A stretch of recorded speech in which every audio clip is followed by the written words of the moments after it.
और एक बार फिर से चलते हैं वैभव के पास। वैभव, अब से कितनी देर में पटियाला हाउस कोर्ट में पेशी होगी? वो गाड़ी लगातार हम दिखा रहे थे जिसमें आरोपियों को आरएमएल अस्पताल के बाद पटियाला हाउस कोर्ट की तरफ ले जाया जा रहा था।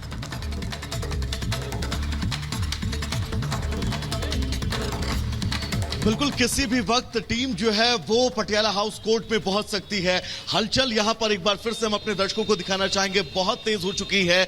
यहां पर सुरक्षा कर्मी जो है वो तैनात कर दिए गए हैं, यानी कि किसी भी वक्त आरएमएल से लेकर जो टीम निकली है इन सभी आरोपियों को वो कोर्ट में पहुंचेगी जहां पर इनकी पेशी होनी है। इस पेशी के बीच ये तय है कि रिमांड मांगी जाएगी, कितने दिन की रिमांड जो है वो मांगी जाती है और कितने दिन की रिमांड कोर्ट की तरफ से जो है वो दी जाती है। इसके लिए थोड़ा सा इंतजार जरूर करना होगा, लेकिन हलचल बहुत तेज हो चुकी है और सवाल कई हैं। सबसे अहम दो सवाल, इनकी मंशा क्या थी, और दूसरा सवाल इसी के समानांतर जो संसद में सुरक्षा को लेकर, चूक को लेकर उठाया जा रहा है, उसके बाद अब आगे कदम क्या कुछ उठाए जाएंगे। इन दोनों सवालों के जवाब कहीं ना कहीं से एक साथ अब उनके जवाब मिलना, आगे बढ़ती प्रक्रिया जो है वो चल रही है। सबसे अहम यह है कि संसद के अंदर यह चूक हो, अब आगे कैसे उस मेंटेन किया जाए संसद की सुरक्षा को कि आने वाले वक्त में फिर से ऐसी चूक ना हो, क्योंकि इस चूक के बाद बहुत सारे सवाल थे।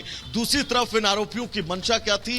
क्या सिर्फ और सिर्फ प्रदर्शन के नाम पर ही इन लोगों ने इस तरह की हिमाकत की और सदन के अंदर इस तरह से प्रदर्शन किया और स्मोक बम का इस्तेमाल किया गया सदन के पटल पर? क्या सिर्फ और सिर्फ प्रदर्शन के नाम पर ही, या फिर इसके पीछे कहानी कोई और है, इनके पीछे मंशा कोई और है? क्योंकि 1.5 साल का पूरा प्री प्लान, 1.5 साल के प्री प्लान के बाद इस पूरी घटना को अंजाम देना, और वो भी तारीख 13 दिसंबर ही चुना जाना, और 13 दिसंबर को इस तरह से संसद के अंदर घटना को अंजाम देना, प्रदर्शन करना, नारेबाजी करना, और फिर वहां से सीधा हिरासत के बाद कस्टडी, और अब इन सभी आरोपियों को कोर्ट में पेश किया जाएगा। इन तमाम इसके बारे में कोई जानकारी मिली है? पटियाला हाउस कोर्ट में जब पेश किया जाएगा तो कौन सी बेंच सुनने वाली है, इन्हें ये पूरा मसला देखने वाली है? इसके बारे में कोई जानकारी आपके पास?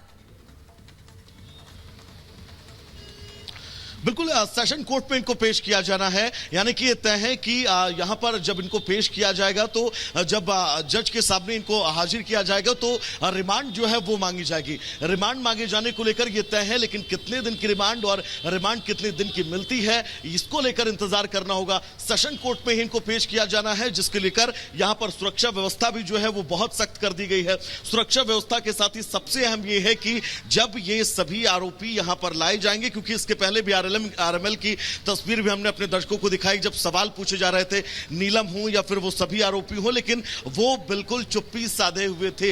कल जब प्रदर्शन कर रहे थे, नारेबाजी कर रहे थे, तमाम सवाल उनसे मीडिया ने बिल्कुल आपके पास लौटेंगे, लेकिन